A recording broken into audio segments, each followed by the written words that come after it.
धमधा भाजपा क्या शिकायत लेकर विधायक जी के पास गए?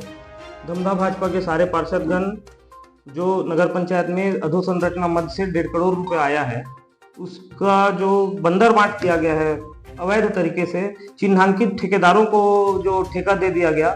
14 तारीख निविदा का खुलने का तिथि था, लेकिन 10 तारीख संडे के दिन खुल गया। रविवार के दिन निविदा खोल के वो बंदर बांट किया गया उसका अवैध तरीके से। उसी की शिकायत को लेकर हम विधायक जी के दिक्कत नहीं आनी चाहिए, नगर का विकास होना चाहिए और संवेदनशील विधायक हैं हमारे विधायक जी।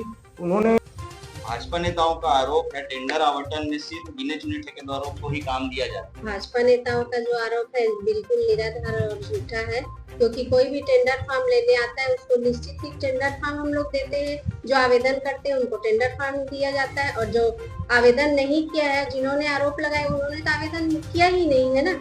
और जो ठेकेदार को हम लोग आवेदन जो करता है उन्हीं को ही ठेका मिलता है। आज से 5 साल नहीं, ये 10 साल से ऐसा चल रहा है। कभी भी ऐसा इस प्रकार की शिकायत कभी नहीं हुई थी, लेकिन ये राजनीतिक द्वेषवश ये सब कर रहे हैं। और जो पार्षद पति है जिन्होंने आरोप लगाया है वो उनके पास तो लाइसेंस ही नहीं है, नहीं उन्होंने आवेदन किया है।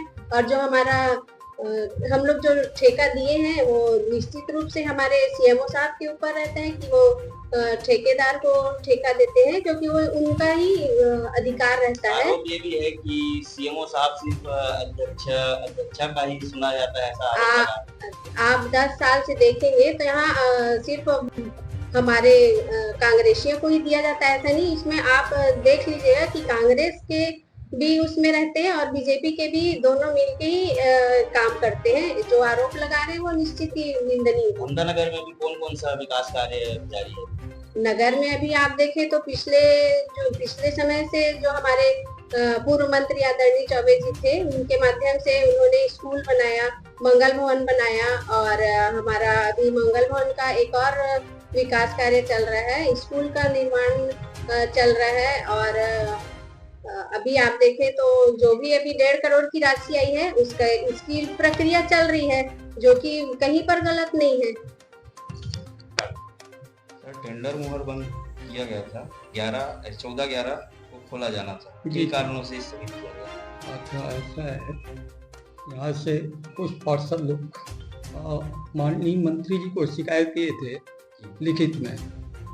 वो वहाँ से डायरेक्टर साहब से गए हैं शीघ्र कार्रवाई करे करके, तो वो पत्र जो है जीडी साहब को आया। जीडी साहब अपने पूरे फाइल मंगवाए थे 13 तारीख को, वो अभी पूरी फाइल जो है जीडी ऑफिस में जमा है। नगर पंचायत अध्यक्ष के ही बातों को महत्व देने का आपके ऊपर भाजपा नेता आरोप लगा रहे हैं। नहीं, ये पूरी तरह गलत है, निराधार है।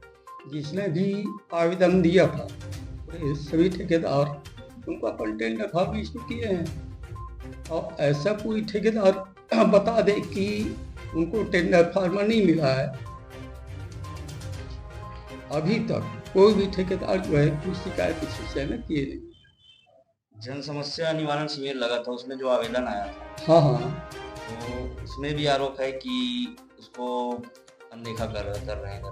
ऐसा है, हम परिषद में रखे थे पूरे जितने भी आए थे निर्माण कार्य का, क्योंकि मुझे अधिकार नहीं है, निर्माण परिषद तय करती है कौन कौन से काम लेना है, ये पूरे परिषद तय करती है। उसके आधार पे ही हम लोग एस्टीमेट बनाते हैं और शासन को भेजते हैं।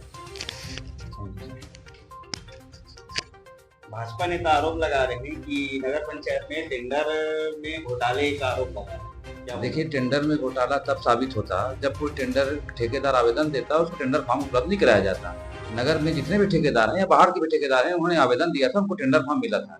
एक भाजपा का पार्षद पति है, वो चाहता था कि मुझे 40, लेकिन उनके पास ना कोई लाइसेंस है, ना उनके द्वारा किसी ठेकेदार को आवेदन दिया गया था, तो वो काम कहाँ से मिलता? आज तक टेंडर प्रक्रिया में पारदर्शिता अपनाई गई थी और निष्पक्ष रूप से यहाँ पर टेंडर की प्रक्रिया होती है। और पिछले हम लोग भी, हमारा ये 15वां वर्ष अध्यक्ष का कार्यकाल है, अभी तक कभी भी किसी का टेंडर का विवाद नहीं हुआ है। क्योंकि नगर में अभी 1.5 करोड़ रुपए की राशि स्वीकृति हुई है, जिसमें भाजपाई पार्षदों की नजर है और वो काम को रोकना चाहते हैं कि नगर में काम मत हो। आने वाले समय में चुनाव है, तो उनको लगता है कि हमारे कार्यकाल में अगर काम होगा तो उसका श्रेय हमको जाएगा, इसलिए वो काम को रुकवाना चाहते हैं। धन्यवाद। आगे के अपडेट के लिए बने रहें धमधा टुडे के साथ। धन्यवाद।